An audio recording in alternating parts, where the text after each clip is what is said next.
പാൻക്രിയാസിനെ ബാധിക്കുന്ന ഗുരുതര രോഗം സഹോദരിമാരെ തളർത്തിയതോടെ ജീവൻ നിലനിർത്താൻ സഹായം തേടുകയാണ് ഒരു കുടുംബം. മരുന്നുകൾക്കും കുത്തിവെപ്പിനുമായി ഒരു മാസം ഈ കുടുംബത്തിന് വേണ്ടിവരുന്നത് 4 ലക്ഷം രൂപയിലേറെയാണ്. സർക്കാർ സഹായം കാര്യമായി കിട്ടിയിട്ടില്ല ഈ കുടുംബത്തിന്. റിപ്പോർട്ട്.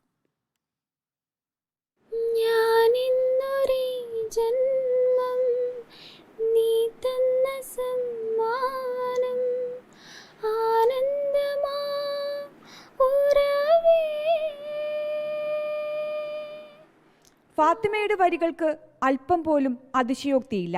കനിവിലാണ് ജീവിതം. ഫാത്തിമയുടെയും സഹോദരി ഫാദിയയുടെയും ഉമ്മയുടെയും കാറ്ററിംഗ് ജോലികളൊക്കെയായി അല്ലലില്ലാതെ പോവുകയായിരുന്നു ഈ കുടുംബം.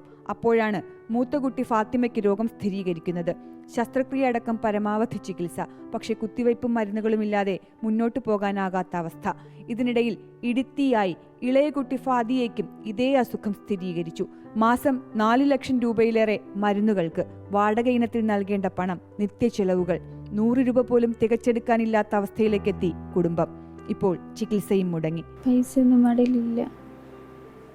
ഇത്ര നാൾ നോക്കിയത് തന്നെ ഇതുപോലെ ആൾക്കാരൊക്കെ സഹായിച്ച. കുത്തിവയ്പ്പും മരുന്നും എടുക്കാത്തതിന്റെ അവശതകളുണ്ട് ഫാത്തിമയ്ക്ക്. അറിയില്ല മുന്നോട്ട് എങ്ങനെ പോകേണ്ടതെന്നൊന്നും ചിന്തിച്ചിട്ടുമില്ല, അറിയൂല്ല. കൊണ്ടുപോകുന്നത് അവരെ പോട്ടെ നോക്കാൻ പറ്റുള്ളൂ. രോഗം ഗുരുതരമായതോടെ ഇളയ കുട്ടിയെ സ്വകാര്യ ആശുപത്രിയിൽ പ്രവേശിപ്പിച്ചു. ഡിസ്ചാർജ് ചെയ്താൽ പണം എങ്ങനെ നൽകുമെന്ന് ഇവർക്കറിയില്ല. പാൻക്രിയാസ് മാറ്റിവെക്കൽ ഒരു പരിഹാരമാണ്. പക്ഷേ പുറത്തെവിടെ ട്രാൻസ്പ്ലാന്റ് ഉണ്ടെന്നൊക്കെ പറയണോ? പക്ഷെ എനിക്ക് അതിനെ കുറിച്ചൊന്നും ചിന്തിക്കാൻ പോലും പറ്റുന്നൊരു കാര്യമല്ല.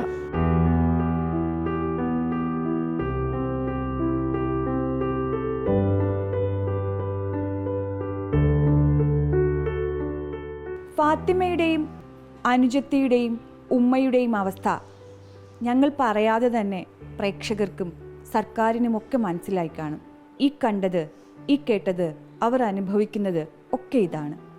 വീഡിയോ ജേർണലിസ്റ്റ് മനു ബാലകൃഷ്ണൊപ്പം reporter PR Praveena, in reporter, Thiruvananthapuram.